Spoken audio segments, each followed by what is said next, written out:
Halo semuanya, perkenalkan nama aku Aura Juniana Citra dengan NIM 0122230065. Kali ini kita akan membedah sebuah tayangan televisi digital yang cukup populer, yaitu Pagi-Pagi Ambiar yang tayang setiap hari Senin sampai Jumat jam 8.30 sampai 10.30 pagi di Trans TV.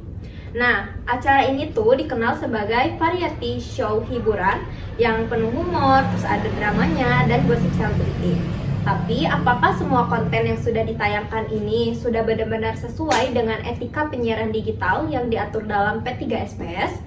Yuk kita bedah secara tuntas. Nah, buat teman-teman yang belum tahu sama program TV Pagi-Pagi Ambiar ini tuh apa, jadi ini tuh program hiburan yang santai terus dipandu oleh host-host populer kayak Dewi Persik, Nasar, Karen Delano, sama Rian Ibram. Format dari acaranya juga cukup variatif, mulai dari talk show, terus ada challenge, ada obrolan ringan tentunya, sama ada nyanyi, sama joget-joget juga.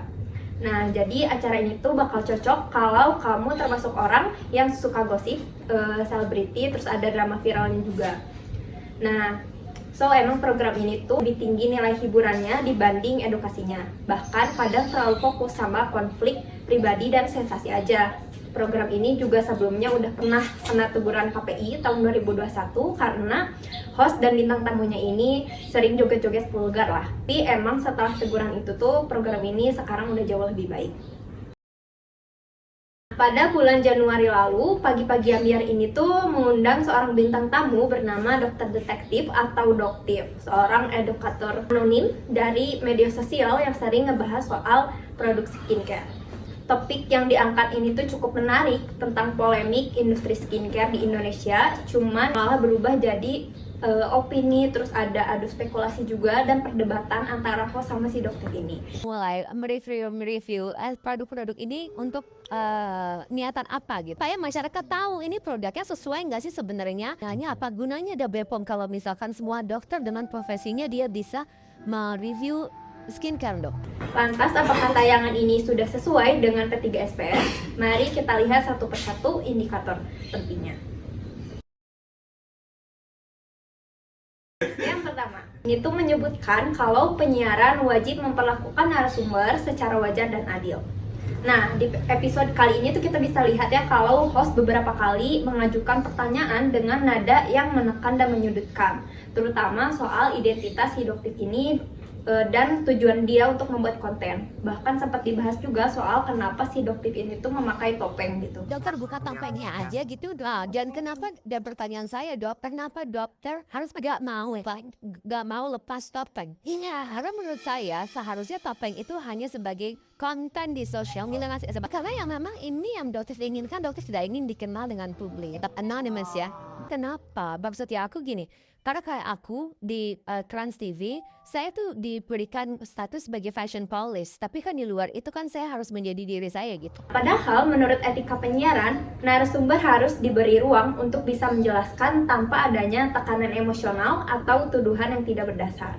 Oke, lanjut, ini tuh mengatakan kalau program siaran harus menyajikan informasi secara berimbang dan tidak memihak. Nah, dalam tayangan ini pembahasan produk skincare itu cuma dibahas tuntas oleh si dokter gitu, tanpa adanya narasumber lain kayak dari BPOM, terus asosiasi dokter, atau dari perwakilan brand yang disebut. Akibatnya apa? Ini tuh bisa menimbulkan kesan kalau konten jadi bisa berat sebelah dan melanggar prinsip keberimbangan dalam penyiaran. Yang ketiga, itu menyebutkan kalau program siaran dilarang menyesatkan baik secara langsung maupun tidak langsung. Nah, karena tidak adanya narasumber netral itu tadi, tayangan ini menimbulkan persepsi yang keliru. Misalnya kayak penonton mungkin jadi menganggap kalau edukator anonim seperti si dokter itu jadi nggak kredibel gitu. Terus semua produk lokal juga mungkin bisa dianggapnya berbahaya. Padahal kan tayangan seperti ini tuh seharusnya mengedepankan fakta dan data gitu daripada mengeksploitasi konflik dari si dokter ini. Yang terakhir, itu menyebutkan kalau program siaran nggak boleh mengeksploitasi konflik untuk kepentingan rating.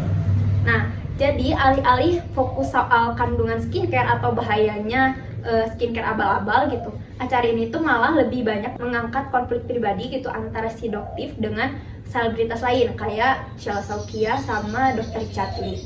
Nah, bahkan setelah acara ini selesai juga, Dewi Persik selaku host juga malah menyindir rating TV yang gak naik karena setelah mengundang si Doktif ini. Pikir rating pagi-pagi ambil kemarin kita datangin Doktif ratingnya bagus ya. Gak bagus ratingnya. Biasa aja. Berarti kan buzzer berarti. Nah, ini tuh menandakan ya kalau unsur drama di program ini tuh jauh lebih ditonjolkan daripada edukasinya. Jadi sangat disayangkan lah, karena mengingat ini kan tayangan pagi gitu yang seharusnya dinikmati dengan nilai positif gitu untuk keluarga, justru malah sebaliknya. Oke, jadi supaya pagi-pagi ambiar ini nggak terus berada di wilayah abu-abu, menurut aku ada beberapa hal yang bisa program TV ini lakukan. Yang pertama, mungkin saat mereka membahas topik yang sifatnya publik dan sensitif, coba untuk mengundang narasumber lain lah, yang kompeten dan netral juga. Terus yang kedua, mungkin host juga sebaiknya mulai fokus untuk menggali sisi dari si narasumber gitu. Jadi gak cuma mempermasalahkan hal-hal yang personal gitu. Kalau mungkin di konten ini soal tadi ngebahas tentang identitas dan pertanyaan-pertanyaan yang banyaknya nuduh lah. Karena kan etika komunikasi juga ya perlu dijaga gitu. Karena ini kan tayangan live gitu. Terus yang terakhir mungkin KPI atau pihak Trans TV juga harus bisa lebih menyaring lagi. Apakah sih suatu tayangan ini tuh masih bisa ditayangkan di pagi hari atau justru dipindah aja jam tayangnya. Nah, kesimpulannya, dari tayangan episode ini kita bisa belajar ya kalau program hiburan itu harus tetap memiliki tanggung jawab terhadap etika penyiaran. Menghibur itu tentunya boleh banget, tapi ya jangan sampai jadinya menyesatkan atau mempermalukan narasumber. Nah, program Pagi-Pagi Ambiar ini tuh emang sebenarnya punya potensi lah, jadi tayangan yang informatif, ringan, dan emang menyenangkan banget gitu. Tinggal gimana si tim produksi dan hostnya bisa menjaga batas antara edukasi, etika, sama entertainmentnya. Nah, segitu aja informasi yang bisa aku share. Kalau kamu setuju tayangan TV harus lebih beretika dan mendidik, jangan lupa share video ini ke teman-teman kamu ya.